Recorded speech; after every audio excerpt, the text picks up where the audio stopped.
What's up, guys? Firing up the camera here to make a quick video on my recent suspension from Twitter. I know many of you are asking about it, so I am here to fill you in on that. I received a notice from them that 3 of my tweets violated Twitter rules. One of them is shown in the bottom of the screenshot that I'm going to be sharing with you here. And it's a video about Sky, a Hong Kong resident from Germany who dared to stand up against the Hong Kong rioters. He was physically assaulted and was under great threat. So what he ended up doing was he ended up eventually leaving Hong Kong. It was a short clip about his story. I'll actually put a link in the description to his story so that you can see it for yourself. His bit starts at the 120-minute mark, and you may be just as perplexed as me as to why this video is an issue.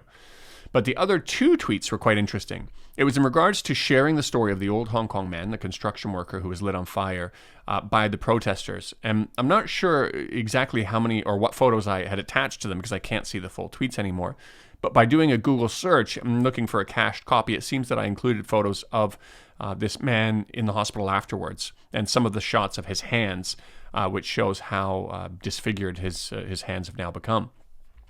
This is a story that was actually ignored by mainstream media, and not many people know about it, at least in the West, but it really was a tragic event.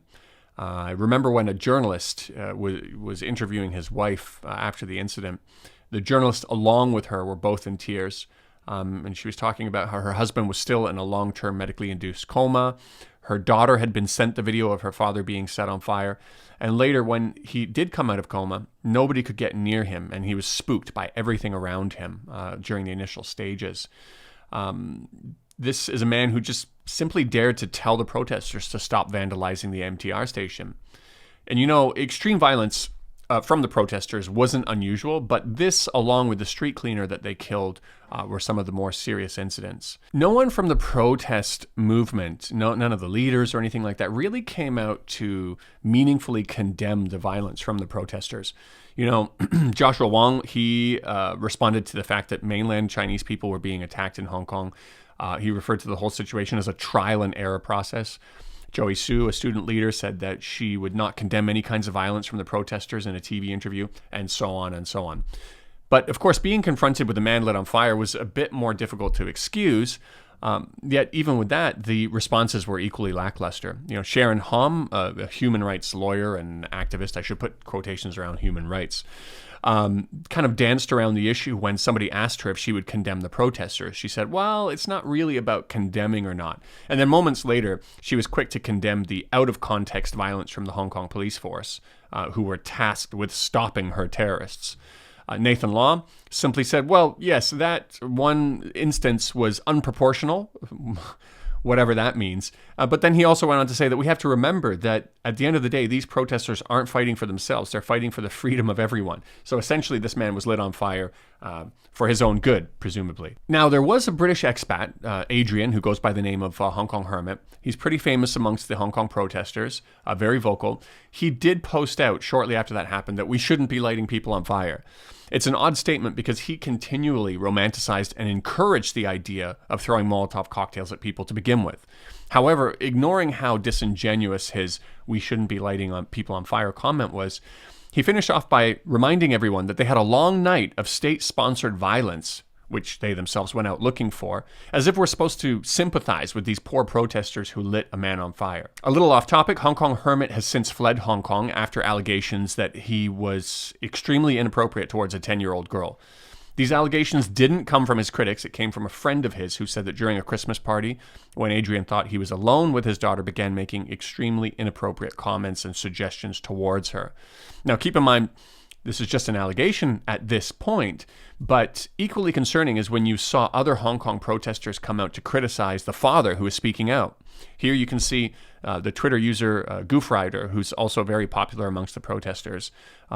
He was expressing his disappointment in his friend for saying anything, mostly being concerned that what tankies were going to think about them now, believe it or not. That was his main concern. But anyways, you know what? I'm getting a little bit off topic here, but the point is perhaps to highlight how dark and sadistic and evil this community oftentimes is, which is something that actually many other Hong Kongers would have loved to speak up about, but they were too afraid for their own safety. And that's a point that I'll get back to in a moment. For now, let's get back to the man who was set on fire. No one was really telling the story of this man. And it's why I took it upon myself to talk about it and raise awareness about it. Something like this shouldn't just disappear without any reflection or discussion, especially because when it happened, there was not only a lack of empathy from protest supporters, which is very revealing on its own, but they also tried to bury the story by saying things like Solomon Yu did, continually saying things like this must have been a stuntman or an actor designed to discredit the protesters. These are some of the reasons why I think it's important to document the truth, which is easily verifiable. People need to be educated about what's going on. And in that regard, I believe posting the images that showed this attack really happened, the attack was real, and that these are the terrible injuries that have permanently disfigured this man, it's a very important documentation of these facts. Now, according to Twitter's sensitive media policy, graphic content can be shared for documentary and educational purposes. In that regard, the third tweet that was in violation, the story of Sky, the German who was a resident in Hong Kong, did show some violence, but it was in a professionally made documentary by a professional media team. For the other two tweets that were just my own, could they say that I'm not a proper documentary filmmaker or educator, perhaps? Maybe. But further down in their policy, it states that graphic content can't be used for sadistic purposes. And that certainly was not the case here. I completely empathize with this man. I want his story to be told, and I feel what happened to him was a total tragedy. And this isn't something I need to clarify to Twitter. It's self-evident by the tweets alone. So, what now?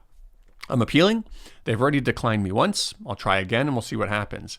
What's interesting throughout all of this for me, though, is that how I'm censored for sharing stories of what the Hong Kong protesters did, yet one of the Hong Kong protesters who has continually had his tweets about me violate Twitter policies, whether it be by doxing my personal information, racist remarks, or general harassment, this guy still seems like he's pretty well protected. He had to remove the tweets, of course, but he stayed online. Probably the most surprising of all was when he posted a photo of my kids to all of his Twitter followers, who are, of course, not fans of my work, and tagged me with a veiled threat, asking me how my children were. Imagine if I was still living in Hong Kong, how concerned I would be for my children's safety. And this shows you exactly why you don't hear opposing voices. They were scared for their safety. They know that this is the level that these guys will stoop to. No meaningful mainstream media coverage of protester violence, and now we see Twitter's selective censorship mechanisms, further ensure that you get an artificially consistent narrative about Hong Kong. But I digress. I really thought that after this Hong Kong protester pulled my kids into the mix, it would certainly mean a permanent ban for this harasser. On the contrary, he wasn't even suspended, not even for a day. At this point, it seems that if I roll over and agree to delete the tweets on my own, I can get my account back within a certain period of time. I'm not sure how long. But they bullied me into doing this before, many times before, on what have now become permanently buried stories. So for now, I'll keep pushing back and we will see where this goes. And on that note, I've got to go. I'm really sorry if it seems like I've rushed through this. I've got a busy day ahead, but I wanted to just put something quick out. But I'll finish off by saying thank you to everyone who has been showing support on Twitter. So many of you have spoken out, and I really didn't expect this. So I'm really, truly touched by the outpouring of support. Thank you guys. You guys make it all worth the while, and I'll leave it off here. So I'll catch you guys next time. Peace.